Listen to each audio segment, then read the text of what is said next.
Hello, my name is B. Scott Gorelnik, and I am president of B&G Rehab, manufacturer of the Daytona Lumbar Pneumatic Orthosis. I am a certified prosthetist orthotist, and I began my career at the VA Prosthetic Center in New York, where I was a technical assistant to the director, Mr. Anthony Staros. I held that position for 9 years, and then I moved down to Daytona Beach to begin my own orthotic prosthetic facility, American Orthotech, which I had for 25 years. During that time span, we had a very large spinal practice, and I was fortunate enough that I was able to see just about every commercially available prefabricated lumbar thoracic brace. Although there's a plethora of very, very fine braces out there, I always knew that there could be some improvement into it. And this idea of the Daytona Lumbar Orthosis came to me while I was driving an automobile, and I had a lumbar car seat. And when I pushed the button, I found that the actual seat expanded and gave some pressure down into the lower lumbar area, and that's how the whole concept of the Daytona Lumbar Orthosis came about. Most of the braces, again, feel very good and give great support, but they lack the total contact in the lumbar lordotic curve. And what I mean by that is this area right in over here. And although the braces that are available fit very well around the patient, there is that gap, and that's what we were able to achieve with the Daytona Lumbar Orthosis. We have two models. We have a model that has elastic cinching straps, which we will demonstrate later on in the fitting technique, and the straps itself come out, and once the brace is applied, the elastic straps attach and give support to the patient. Our other model is a single pulley system. The single pulley system is exactly that. You apply the brace, and then once you have the brace on, you pull the pulley system and it tightens up. The other features of the brace are the posterior section, which I will start with. We added some struts into the posterior section to give some better support.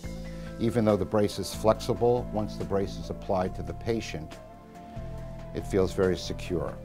There are two sizes, a wider one and a thinner one, and that depends upon the model of the patient, the circumference, and that's how we can get to choose it. Also included are two rigid anterior front pieces, and these are quite rigid. One is a larger one to match this one, and the other one is a smaller one.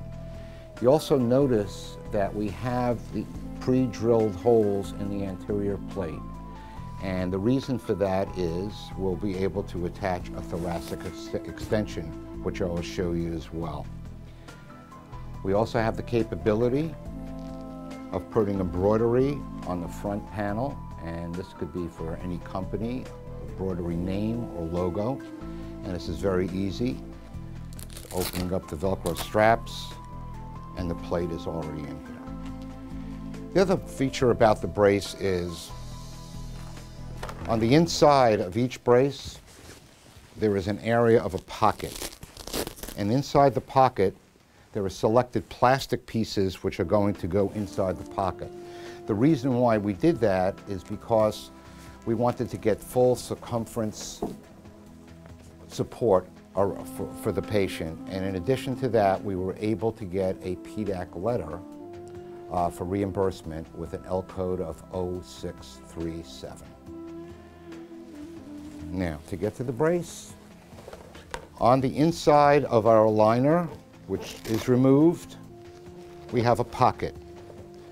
And the pocket itself is where our pneumatic bladder is housed. The bladder stays in place, and on the outside it runs to a tube. The tube itself has a little connector to it, and we have a little squeeze bulb. The bulb itself has a little dial to it. When you put the dial in a clockwise position, that will put air into the bladder. When you want to dispense the air, you just bring it to the counterclockwise position.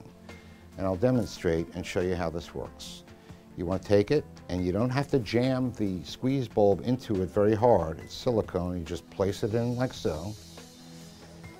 And you will be able to see when I start to pump up the squeeze bulb, the bladder itself is going to start to expand. And you're going to reach a certain point on this where the patient is going to feel that total contact in that lumbar, that lower lumbar area. Once that is done, the patient has the option of two things. The patient can either remove the bulb very easily and keep the tubes like such, or if they feel they may lose the squeeze bulb, we have Velcro on the back of it as well, so that can just stay in place, and this would also attach to the brace itself. The other feature that we have with this is a gel ice pack, and this is something, however, we do supply this with each brace, but each patient is going to ask their physician on whether or not this would be applicable for them.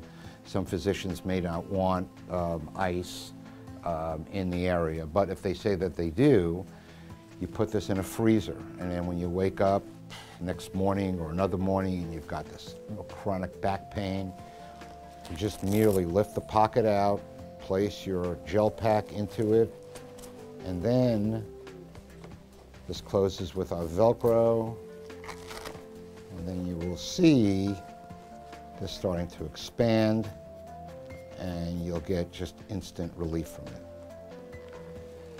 So these are the features of the brace itself. I will now be demonstrating the actual fitting techniques of both braces.